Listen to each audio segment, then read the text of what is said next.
everybody. Good morning, ladies and gentlemen. Today I'm giving a speech on the military's Next Generation Squad Weapon Program. Our military is constantly pushing the boundaries of weapons technology to remain the strongest nation in the world.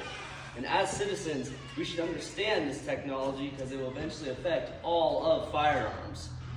I've been studying this for a long time since I was a child, and I've looked at multiple insider descriptions of these firearms technology.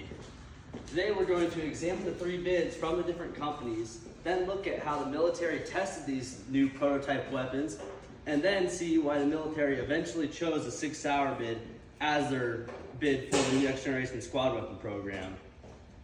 So with that roadmap in mind, let's get started with how the bids work. The first weapon that was presented was the 6 Sauer MCX Spear.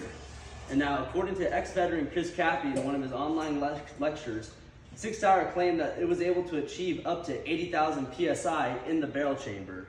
What this does is increase bullet velocity, which improves chances at armor penetration, which is one of the main goals of the NGSW program.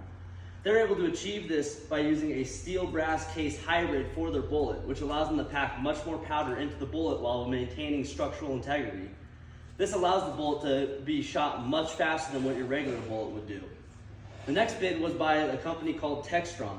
Theirs was based on the LSAT program, which stands for Lightweight Small Arms Technology.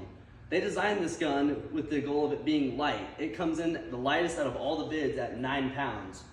And it also has a very special telescope plastic casing for its rounds, which means it will reduce round weight by substantially due to the fact that it's all plastic. The third bid is the bid by General Dynamics.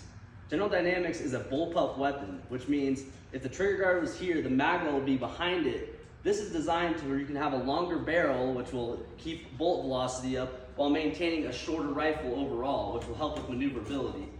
What makes it extremely special is the fact that it uses an all-polymer casing, meaning that there is no brass inside of the rounds. They're all plastic.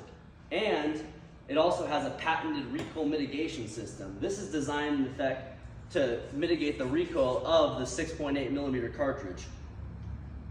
Having explored the bids, let's move on to the military testing phase. The Army are the people that did all the testing for these weapons, and according to the official Army website, they tested each of these weapons for thousands of hours with trained operators in a multitude of situations to cover the broad vastness that is modern combat.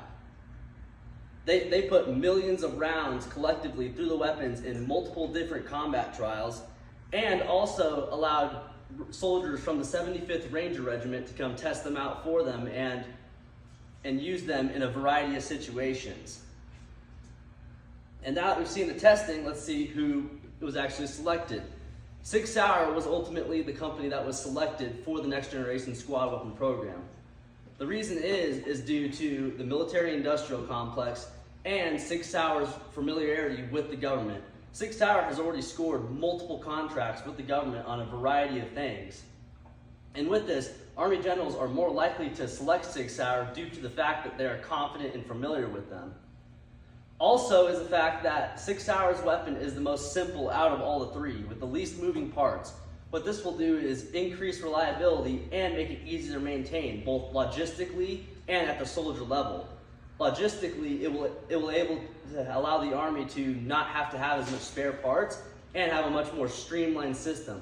And at the soldier level, it will make it easier for them to maintain the weapon in the field when they may not have access to all the tools that you would need. And also, 6 Sauer is the largest company out of all these, which means that they have the largest production capability. This means that they'll be able to produce the most amount of weapons in the shortest amount of time as compared to the other companies. But also, its simple design means that there would be no issues with reliability or malfunctions due to the fact that the 6 Sauer MCX Spear is a direct blowback and has no moving parts like the other weapons do. It will be able to be maintained much easier and has a much less higher chance of failure on the battlefield. Overall, we looked at how the 3 bids of the NGSW program, how the military tested them, and why they ultimately chose the 6 Sauer bid in the first place.